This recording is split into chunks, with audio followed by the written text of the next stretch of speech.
নমস্কাৰ সকলোলৈ মোৰ বিজয় ব্লগ চেনেলটিলৈ মই বিজয়াই সকলোকে আন্তৰিকতাৰে স্বাগতম জনাইছো। আশা কৰো আপোনালোক সকলো ভালে আছে আৰু সদায় ভালে থাকক। ভিডিওটো আৰম্ভ কৰিছো।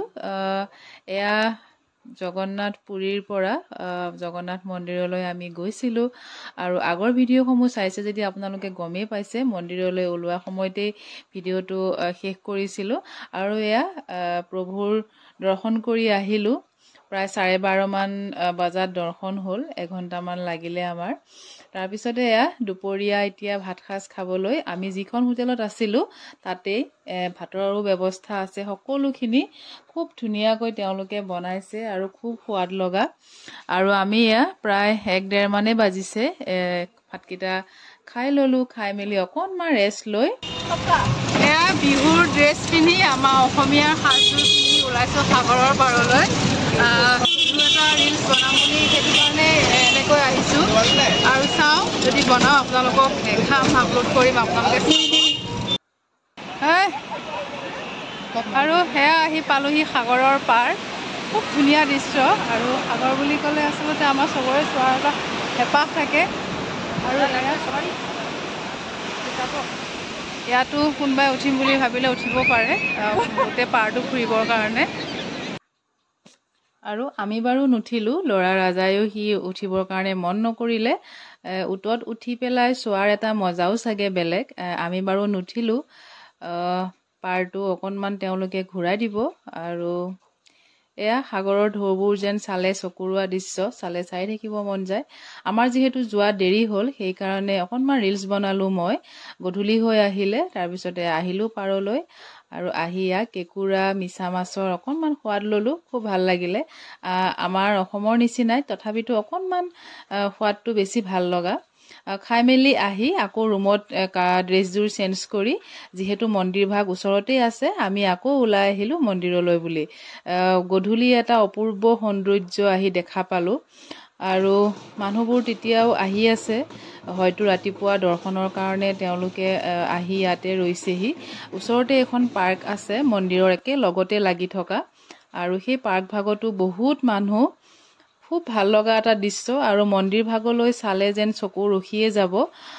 ওপৰত যেন আৰু এয়া ৰখি বহু সময় ৰৈ চায়ে থাকিলোঁ। হেঁপাহে পলোৱা নাছিলে। অকণমান চাৰিওকাষটো খোজকাঢ়িলোঁ আৰু বহু অগণন ভক্ত ৰৈ আছে প্ৰভুৰ অহাকালি দৰ্শনৰ বাবে। মন্দিৰ ভাগৰ ওপৰত থকা ফ্লেগখন সদায় উল্টা চাইডে বতাহৰ বিপৰীত চাইডে উৰি থাকে। আজি নিজ চকুৰে দেখা পালোঁ সঁচাকৈ।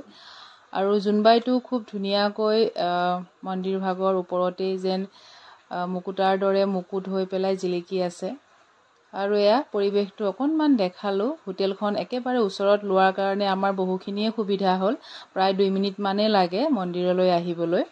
আৰু এয়া ৰাতিপুৱা আকৌ আমি আহিলোঁ প্ৰায় 4 মান বজাত।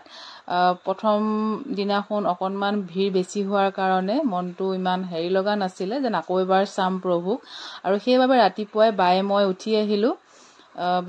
উঠি আহি পেলাই এয়া প্ৰভুক দৰ্শন কৰিলোঁ 7 মান বজাত। ৰাজা ভাগিন আৰু এওঁ অহা নাছিলে, এওঁ ফোনটো লৈ আহিলে 7 মান বজাত আহি বাহিৰতে ৰৈ আছিলে আৰু তেতিয়া আমি ফটো উঠিলোঁ, ফটো বা ভিডিঅ' কৰিলোঁ অকণমান। আৰু এতিয়া মনটো বহুতেই শান্তি আৰু আমাক পুৰোহিতজনে আচলতে বহুখিনি কথাই কৈছে। তেওঁ অকল আমাকেই নহয়, তেওঁ যিমানকেইজন তেখেতৰ হোটেলত থাকে মানুহ সকলোকে লৈ যায় ক'লে আৰু তেখেতে বহুখিনি কথাই বুজাই দিলে আমাক যে মন্দিৰৰ ভিতৰত চাবলগীয়া বস্তু বহুখিনিয়ে আছে। 4খন দুৱাৰ আছে, পূব দুৱাৰ, পশ্চিম দুৱাৰ, উত্তৰ দুৱাৰ, দক্ষিণ দুৱাৰ আৰু ৰান্ধনীশালৰ পৰা আদি কৰি আমাক সকলোখিনি বস্তুৱে তেওঁ দেখাই দিলে।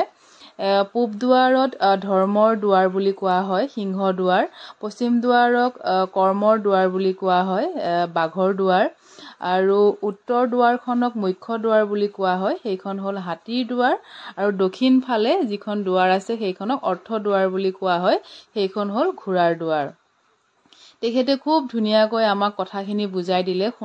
শুনিলে মানে শুনিয়ে থাকিবৰ মন যায় তেখেতৰ কথাবোৰ। আৰু ৰান্ধনীশালতো 752টা চৌকা আছে। আচৰিত লাগিলে শুনি পেলাই আৰু হয়ো হয় আমি চাৰিওকাষটো চালোঁ বহুত ডাঙৰ হয় ৰান্ধনীৰ ঘৰটো তাৰপিছতে 400 ৰান্ধনীয়ে ৰান্ধে 200 তাতে যোগালি থাকে কটা বছাৰ কাৰণে শাক-পাচলি আৰু 62 মোন চাউল সদায় ব্যৱহাৰ হয় ইয়াতে আৰু 400টা কুমাৰে প্ৰভুৰ কাৰণে যি অন্ন বনোৱা হয় সেই অন্ন বনাবৰ কাৰণে সদায় 400 কুমাৰেদি সজোৱা নতুন পাত্ৰ মানে বনোৱাটো সদায় মাটিৰৰে হয় মাটিৰ পাত্ৰ আৰু এই এখেতেই আমাক গোটেই মন্দিৰটো দেখুৱালে আমাক ধুনীয়াকৈ খুৱাইছে বা ৰাখিছে আৰু বহুখিনি কথাই এওঁৰ পৰা আমি গম পালোঁ খুব ভাল মানুহ তেখেত খুব ভাল লাগিলে আচলতে খুবেই ভাল লাগিলে আৰু শেষত আমি দুপৰীয়াৰ ভাগতেই যিহেতু আমি আজি যামগৈ গতিকে এয়া ওলাই কৰি আমি ৰেডিয়ে হৈছোঁ প্ৰায়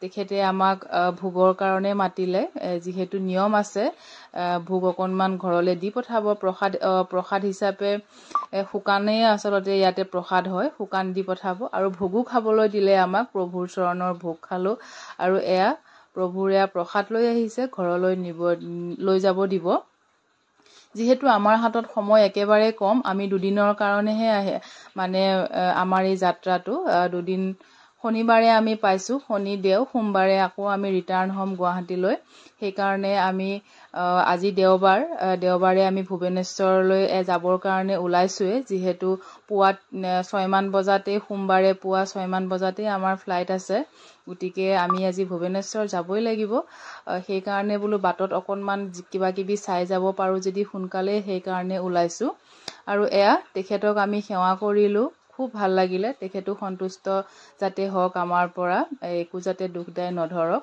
আৰু আমাকো আশীৰ্বাদ দিলে এয়া প্ৰভুৰ প্ৰসাদখিনি আমি ল'লোঁ লৈ মেলি এয়া আহিবৰ কাৰণে এতিয়া ওলাইছোঁ বা ভাগিন তেওঁলোকেও সেৱা কৰিলে তেখেতক আৰু তেওঁলোককো প্ৰসাদ দিছে খুব ভাল লাগিলে সঁচাকৈ এই আমাৰ এই জগন্নাথ পুৰী যাত্ৰাটো সঁচাকৈ মানে একো বিপদ আপদ একোৱে নোহোৱাকৈ খুব ধুনীয়াকৈ তেওঁ নিলে আৰু ঘূৰাইও আনিলে ভিডিঅ'টো দিয়াত হয়তো অকণমান পলম হৈছে আৰু আপোনালোকে ভিডিঅ'টো চাই থকাৰ বাবে বহুত বহুত আন্তৰিকতাৰে ধন্যবাদ জনাইছোঁ যদি ভাল লাগে প্লিজ লাইক কৰিব কমেণ্ট কৰিও জনাব আৰু মোৰ চেনেলটো যদি ছাবস্ক্ৰাইব কৰা নাই প্লিজ ছাবস্ক্ৰাইব কৰিব বুলি আশা ৰাখিছোঁ ছাবস্ক্ৰাইব কৰিব আৰু এয়া আমি প্ৰসাদ লৈ পেলাই যাবৰ কাৰণে ভুৱনেশ্বৰলৈ যাম এতিয়া আৰু যাওঁতে সূৰ্য মন্দিৰ আৰু ড্ৰাইভাৰজনে কি দেখাই নাজানো যিসমূহ দেখো আপোনালোকক সকলোখিনি দেখাই যাম